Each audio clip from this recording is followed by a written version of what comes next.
Alors, comment est né ce travail? Tout simplement, suite à la demande des trois élus concernés, des trois maires des communes, nous avons saisi l'opportunité de la mise en place d'un appel à projet dans le cadre des projets FEADER, donc à l'échelle de l'Europe. Donc une opportunité bien évidemment financière à saisir dans un premier temps, puisque chaque commune pouvait investir jusqu'à 600 000 € et pouvoir bénéficier de 80% de financement. Donc très clairement, l'objectif a été dans un premier temps d'essayer de mobiliser ces crédits pour réaliser bien évidemment des aménagements à l'échelle de ces trois communes. De ce fait, donc, il a fallu être extrêmement réactif parce que les délais étaient très courts pour répondre à cet appel à projet. Bon, une période très courte, puisqu'une période de 4 mois en gros, du mois de, je dirais, décembre jusqu'au mois de mars en gros, hein, où il a fallu être très très réactif. Donc de ce fait, et c'est là où je voudrais quand même souligner le partenariat très fort que les deux organismes, à la fois le CAUE du Cantal et l'Office de tourisme de la Châtaigneraie, un partenariat très fort qui nous a permis effectivement d'être très très réactifs par rapport à cette demande des élus, et dans un laps de temps extrêmement limité, 4 mois, et plus d'une cinquantaine de réunions entre nous pour peaufiner un petit peu le projet et notamment le montage de ces dossiers. Donc nous avons effectivement travaillé très dur pendant 4 mois pour répondre à ces attentes.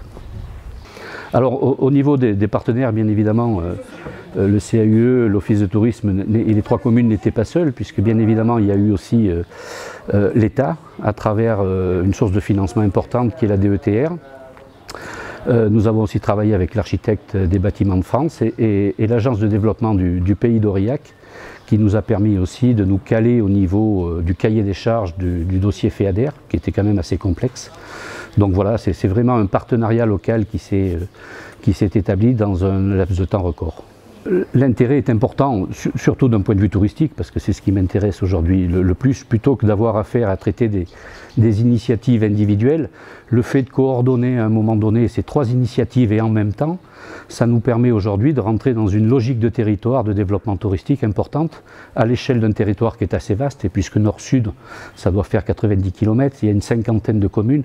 Donc c'est véritablement à travers la valorisation de ces trois cités, ces trois petites cités de caractère, une valorisation touristique à l'échelle d'un territoire et non pas à l'échelle d'une commune.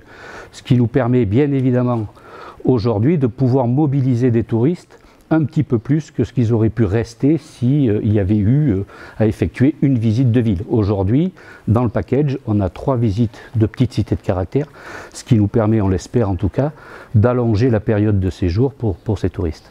On s'est occupé bien évidemment du volet promotion de cette démarche, puisqu'en collaboration avec les 3 petites cités de caractère, et dans le cadre de cet appel à projet, il y avait la valorisation touristique et la promotion touristique des 3 petites cités.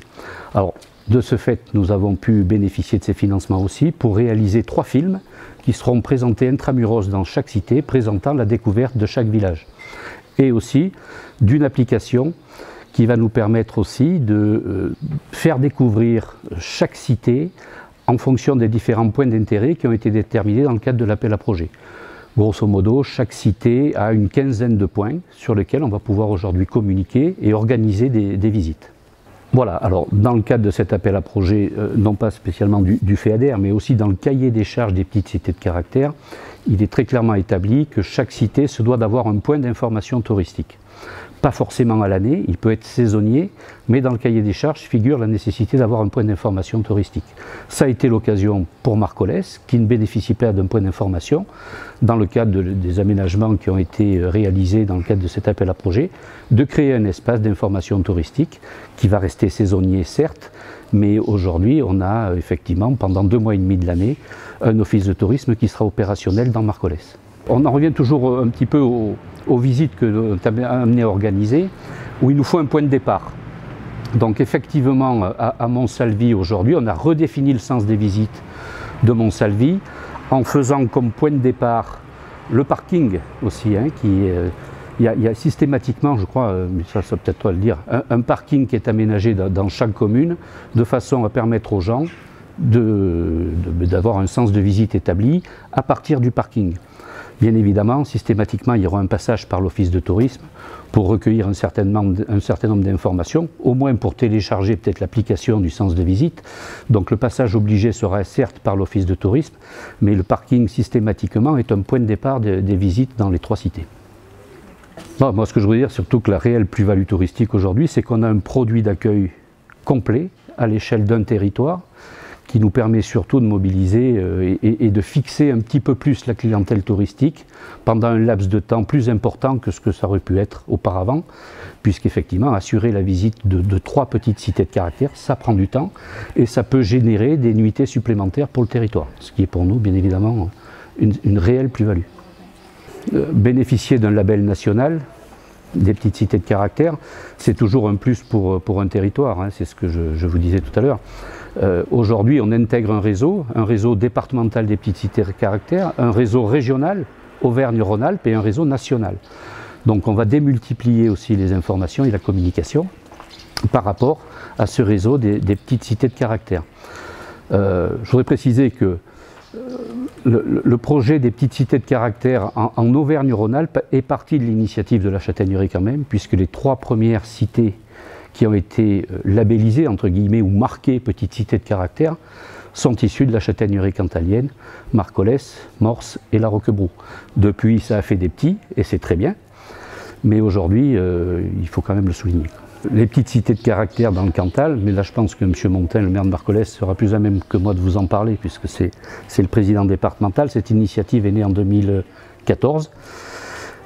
Donc les 3 premières petites cités de caractère en Châtaigneraie cantalienne ont été suivies de 5 autres, puisqu'aujourd'hui il y en a 8 à l'échelle du département du Cantal.